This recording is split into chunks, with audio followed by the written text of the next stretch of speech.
দেখবেন যে জিনিসটা সবাই বেশি অপছন্দ করে সেই জিনিসটাই চোখের সামনে একদম জল করে ওঠে। আরে আমি এই ঠ্যাংগুলার কথা কইতেছি, ঠ্যাংগুলা আমার হাজবেন্ড এগুলা দেখতেই পারে না, মুরগিওয়ালার দোকান থেকে এগুলা নিয়েই আসে না, তারপরও আমার জোরাজুরি আর পিরাপিরিতে এগুলা নিয়ে আসে।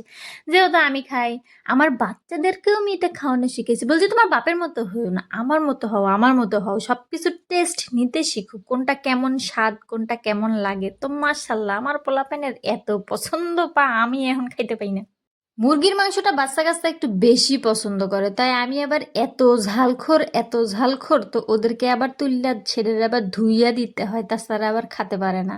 সব মশলাগুলো একসাথে দিয়ে সুন্দর করে মাখাঝাকা করে নিলাম। আর এমন একটা পরিবেশের মধ্যে থাকি ভাইরে ভাই, এদিক দিয়ে গাড়ির প্যাঁ, ওদিক দিয়ে গরু, ওদিক দিয়ে ছাগল, ওদিক দিয়ে কুত্তা, মানুষ, ওরে আল্লাহ রে আল্লাহ, ভয়ের যে একটু নিরিবিলি দিমু তারও কোনো উপায় নাই জাগা।